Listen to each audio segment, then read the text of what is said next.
Salut tout le monde, j'espère que vous allez bien. Aujourd'hui on va se retrouver donc pour les pronostics de Battleground 2016. Comme vous avez pu le voir, je vais faire deux petites précisions, ça va être très rapide.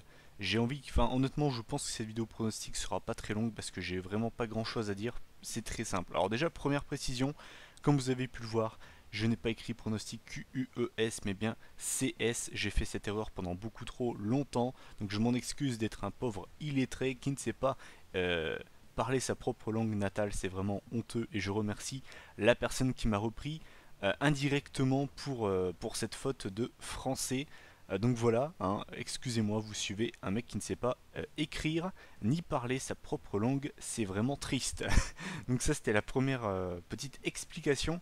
Et surtout la deuxième explication, ce qui est surtout là le plus intéressant, enfin surtout le plus intéressant quoi, c'est tout simplement que je n'ai pas du tout été emballé par les rivalités, vraiment toutes. Mais vous allez voir, hein, il n'y a aucune rivalité qui m'emballe pour ce pay-per-view.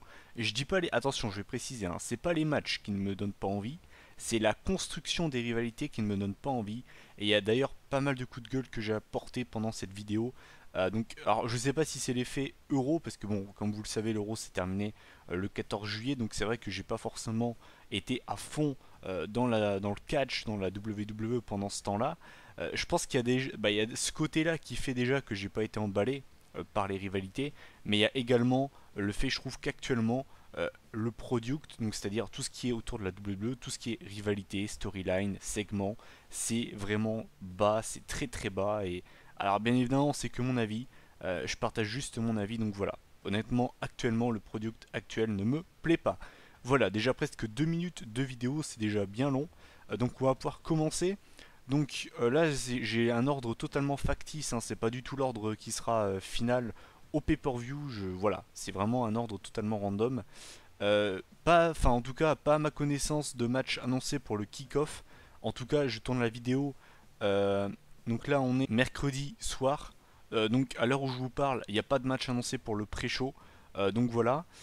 Donc je vais commencer directement par le highlight reel. Donc on aura Chris Jericho qui va donc avoir dans son show Randy Orton.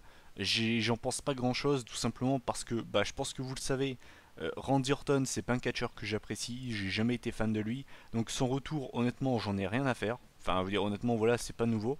Donc le highlight reel avec lui, franchement, je m'en carre les fesses. Je ne sais pas ce qui va se dire là-dedans. On sait même pas par rapport à Lesnar, on ne sait même pas si son match avec Lesnar sera finalement fait ou pas à SummerSlam. Voilà, donc honnêtement, je ne sais pas quoi en penser, et d'ailleurs, j'en pense pas grand chose. Donc voilà, on va passer directement au premier match. Donc on aura Charlotte en équipe avec Dana Brooke contre Sasha Banks et une partenaire mystère.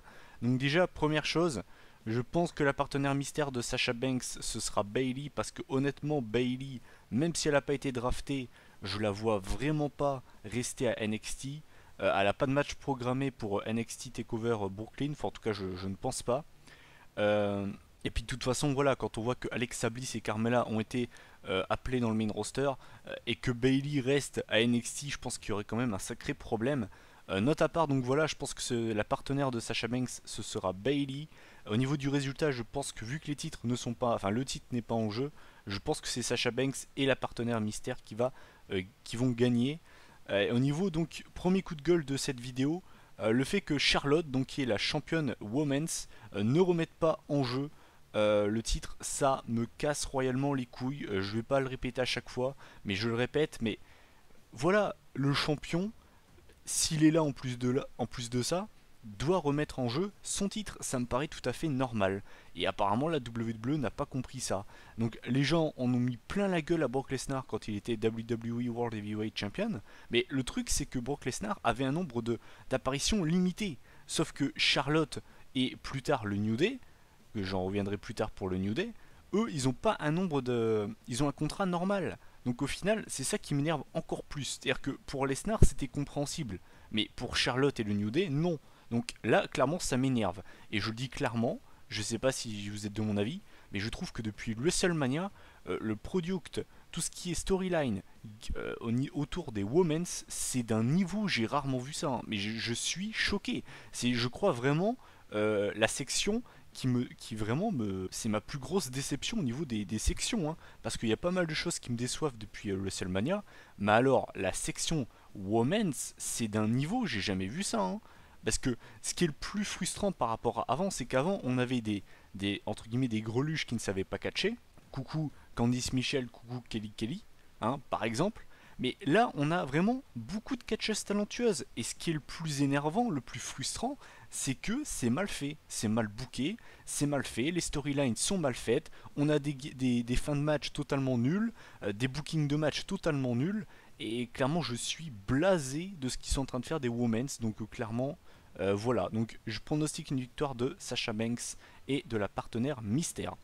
Ensuite, on va passer au deuxième match de la soirée, donc ce sera pour le titre intercontinental. On aura Le Miz, donc accompagné de Maryse forcément, face à Darren Young, accompagné de Bob Backlund. Alors, je vous le dis direct, Darren Young, il m'a déjà saoulé. Avant d'être revenu, il m'avait déjà saoulé. Ils ont mis un temps mais incroyable avant de le faire revenir en nous teasant son retour avec des vignettes mais plus ridicules les unes que les autres. Il m'a déjà gavé le pauvre avant d'être revenu. J'ai jamais été fan de Darren Young et je pense pas maintenant que ça va commencer. Donc son retour, j'en ai eu rien à faire. Sa victoire dans la bataille royale, ça me paraissait prévisible parce que même si je l'aime pas, ça aurait été très bizarre de pas le faire gagner, sachant qu'ils nous ont saoulés avec son retour depuis limite 2 mois. Donc voilà, Darren Young contre le Miz. Je vous dis clairement, ça ne me fait pas du tout rêver. Je sais pas vous, mais en tout cas, moi, ce match-là me fait pas du tout rêver. Ça vaudra quoi, du 7, du 7,5? Ça volera pas plus haut. Mon pronostic, c'est que je vois une victoire du Miz. Je veux certainement pas revoir Darren Young champion. Vraiment, je ne veux pas. Voilà. C'est vrai que le Miz champion, c'est clairement pas un truc qui me fait rêver. Mais honnêtement, à choisir, je préfère que le Miz conserve le titre. Quand je vois qu'un mec comme Cesaro a pas réussi à lui prendre le titre, ça me les mettrait encore plus mal de voir Darren Young remporter le titre. Donc je vais pronostiquer une victoire du Miz qui en plus de ça s'amuse à compter son nombre de jours de règne sur les réseaux sociaux. Et généralement les catcheurs qui font ça gardent le titre assez longtemps. Donc là je pense que le Miz va conserver le titre encore pendant un bon moment. Ensuite le prochain match, donc c'est un match pour le championnat US. Donc on aura Zack Ryder contre The Bulgarian Brute Rusev, accompagné de Lana.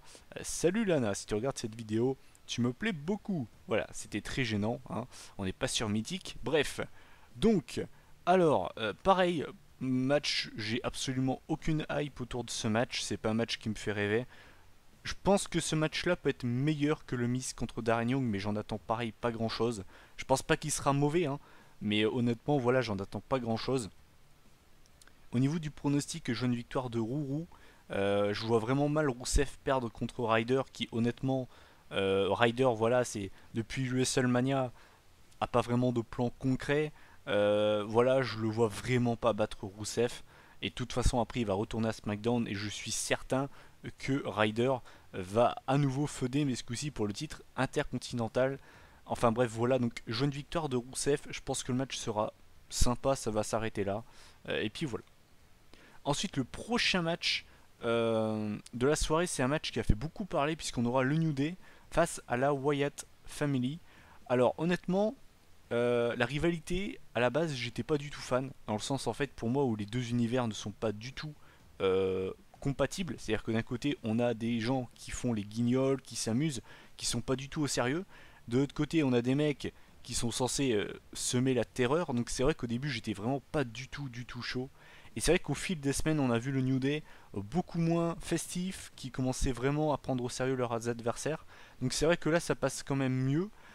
Pareil, je vais donner mon avis par rapport à la vidéo qui a fait tant parler, qui a la fameuse promo entre la Wyatt Family et le New Day dans les marécages là avec la voiture et tout le bordel.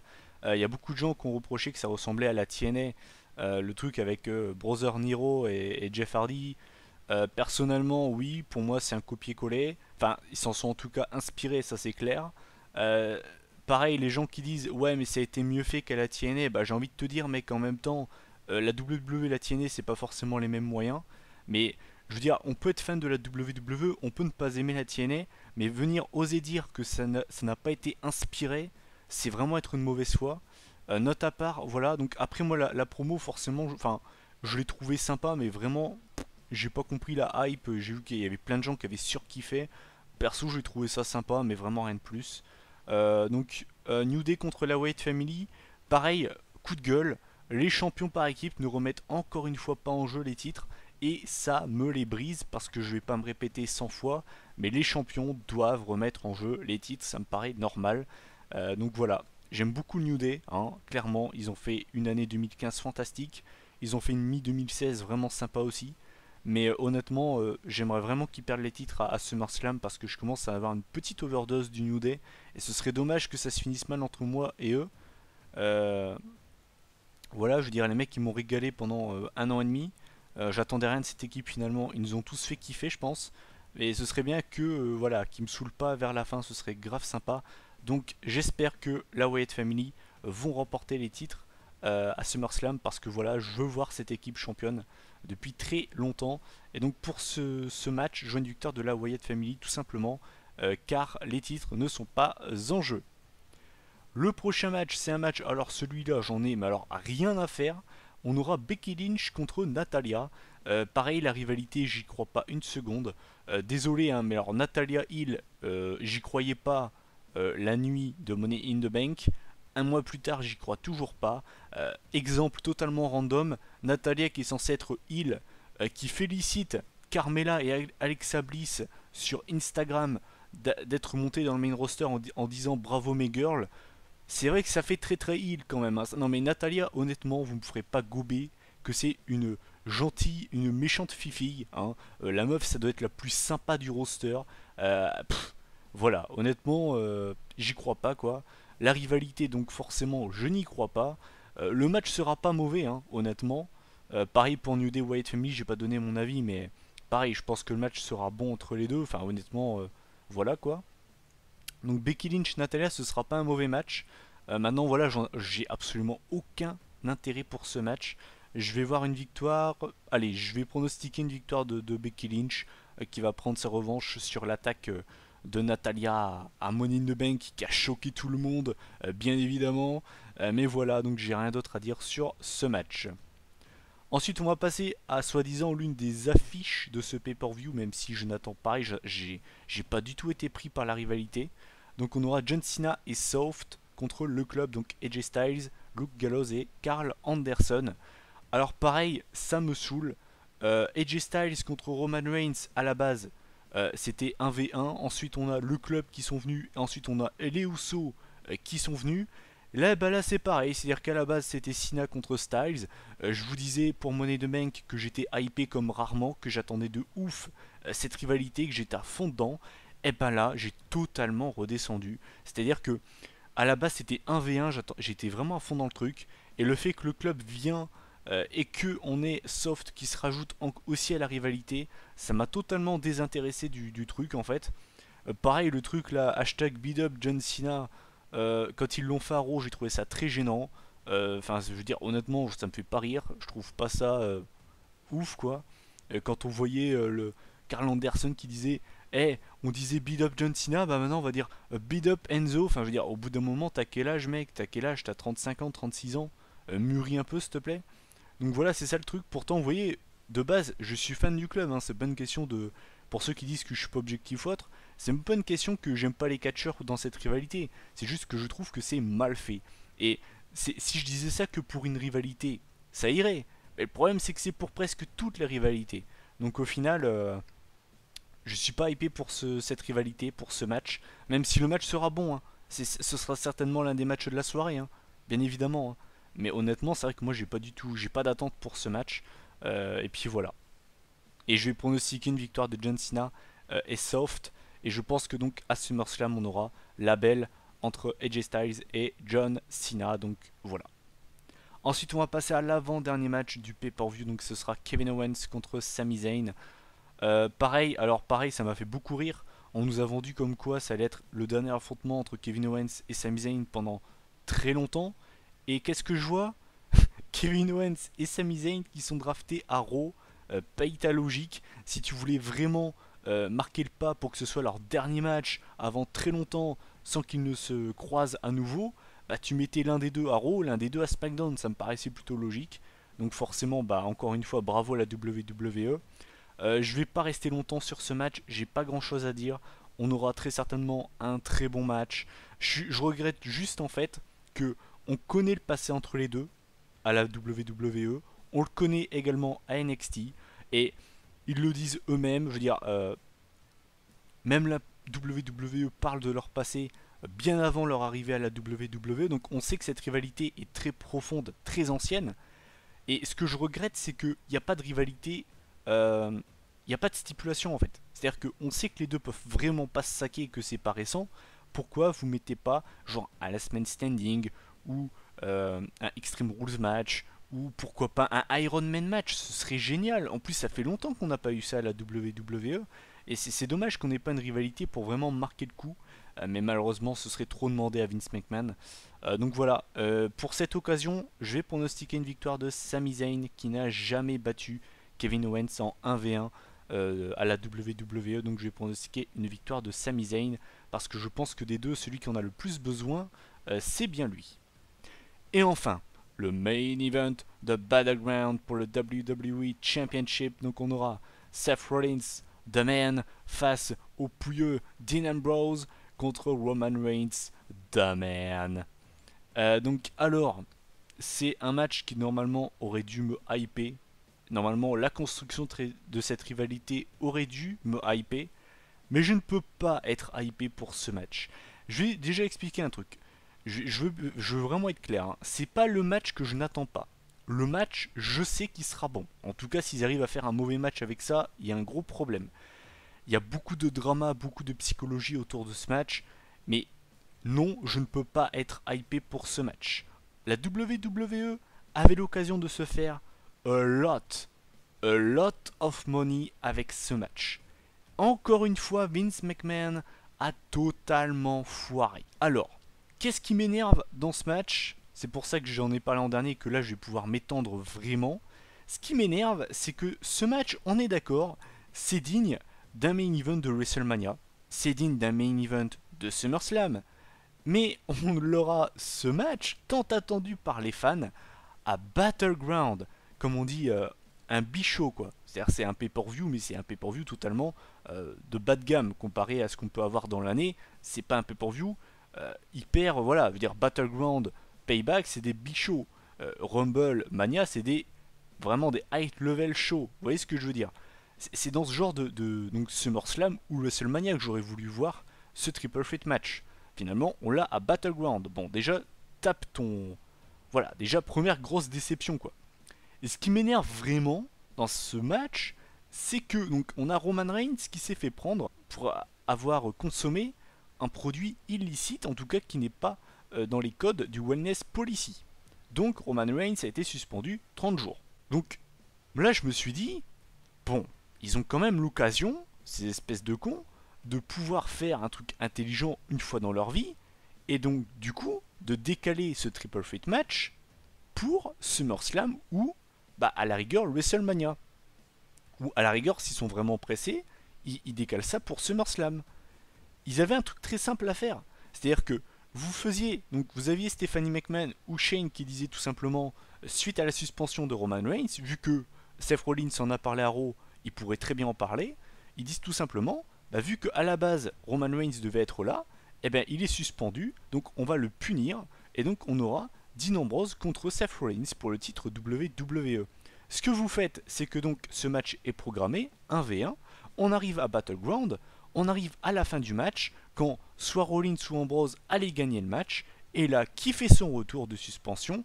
Roman Reigns. Roman Reigns arrive, démonte Ambrose, démonte Rollins, et là, vous pouvez entamer le Triple Threat match entre les trois. Et là, vous pouvez avoir l'histoire entre les trois qui se construit avec les trois et non avec les deux. Quand vous avez une rivalité, un match à 3, vous en avez seulement 2 qui sont là, non, vous pouvez pas rentrer dans le match, vous pouvez pas être hypé pour ce match. Moi je suis désolé, hein, mais encore une fois, Vince McMahon passe à côté d'un truc lourd. Et je vais reprendre une phrase de CM Punk qui est totalement vraie. C'était lors de sa pipe bomb de 2011, les gars. C'est pour vous dire, entre 2011 et 2016, c'est toujours valable cette phrase. Comme il disait, Vince McMahon est millionnaire et non milliardaire. Vous savez pourquoi Vince McMahon n'est pas milliardaire? Parce qu'il prend de mauvaises décisions. Et bien là c'est exactement pareil, c'est un exemple pur et dur de pourquoi Vince McMahon n'est pas milliardaire. C'est une drôle de phrase, hein. Je sais que ça n'a rien à voir, hein, le fait de ressortir ça maintenant. Vous allez vous dire pourquoi est-ce qu'il sort ça maintenant, mais je trouvais cette phrase vraiment, vraiment d'actualité, parce que ce triple threat match n'a rien à faire à Battleground, surtout en plus de ça avec la non-présence de Roman Reigns pour construire le tout. J'aurais vraiment fait ce match à SummerSlam, mais pas à Battleground. Enfin bref, voilà, je vais pas apprendre le métier des autres, hein, voilà, puisqu'apparemment on n'a pas le droit de donner son avis, hein, selon certains fans. Dès qu'on critique, ça veut dire qu'on ne doit pas regarder. Voilà, ça c'est l'avis de certains fans, hein. Si je suis la logique de certains, si tu n'aimes pas le produit actuel, eh bien arrête de regarder. Bah non, désolé, j'ai quand même le droit de regarder et de critiquer, c'est quand même mon droit de fan. Et donc au niveau de mon pronostic, euh, honnêtement, je suis assez mitigé, mais dans tous les cas, je vois pas Dean Ambrose conserver.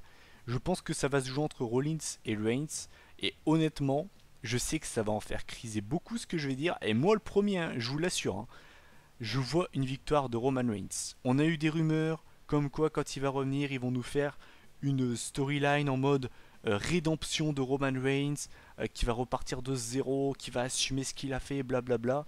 Et ben, vous pouvez en être certain, la WWE va le mettre champion à Battleground. Et voilà. Honnêtement, je vous le dis direct, hein, pourtant c'est mon pronostic, donc je m'y attends, hein, c'est pas comme si je ne m'y attends pas. Si Roman Reigns gagne le titre à Battleground, je vais pousser une gueulante, ça va être vraiment violent, je pense. Vraiment violent, je vous le dis direct, au moins vous serez prévenu. Parce que voilà, moi Roman Reigns, je veux bien qu'on puisse l'apprécier, hein. Mais bon, le mec est champion, a gagné 4 fois le titre. Enfin, euh, si jamais il gagne ce dimanche, ça lui fera 4 règnes de champion poids lourd WWE en moins d'un an. Je ne sais pas si vous imaginez, c'est quand même énorme, c'est beaucoup trop. C'est beaucoup trop tout simplement. Donc voilà, je vous le dis direct, donc je vais pronostiquer une victoire de Roman Reigns, and you can believe that. Donc voilà, ma vidéo pronostic est terminée, donc mon avis global sur ce show. Personnellement, je pense qu'il y aura très peu de choses à jeter dans ce pay-per-view. Je pense qu'on peut vraiment avoir un bon pay-per-view in-ring. Mais je suis vraiment déçu en fait de la build-up pour ce Battleground. Cette road to Battleground a été absolument dégueulasse. Alors, est-ce qu'ils ont fait... Est-ce qu'ils ont été surchargés par rapport à la draft et que du coup ils ont vraiment bâclé les rivalités? Je pense que c'est pour ça honnêtement, parce que j'ai vraiment trouvé les rivalités tellement bâclées, mais c'est incroyable. J'espère qu'avec la draft, les choses vont s'améliorer, que les rivalités vont être mieux faites. Bah, de toute façon, logiquement, les catcheurs auront plus de temps pour s'exprimer, ils auront plus de temps pour construire leur rivalité, puisque maintenant les choses seront divisées en deux. En tout cas, je l'espère. Donc, je vous invite à donner votre avis en commentaire sur Battleground. Quels sont les matchs que vous attendez le plus? Qu'est-ce que vous pensez de la build-up de ce pay-per-view? Quel est le match que vous attendez le plus? Est-ce que vous aussi, ça vous... Est-ce que vous aussi, en fait, le triple threat match entre les ex-membres du Shield vous déçoit? Parce que je vous promets que je suis loin d'être le seul à vraiment en être dégoûté de ce match. Il sera bon, hein, il sera très bon, hein, c'est pas ça le problème. Mais c'est vraiment la façon dont ils ont construit ça qui m'a dégoûté. Voilà, donc bah écoutez, je vous invite à donner votre avis en commentaire. On se retrouve lundi, c'est pas sur lundi, hein, peut-être plutôt mardi, je sais pas encore, pour la vidéo résultat du pay-per-view. Je vous souhaite à tous un très bon pay-per-view, mettez-vous bien comme d'habitude, prenez soin de vous, et puis donc à lundi maximum mardi pour la vidéo résultat. Allez, ciao tout le monde.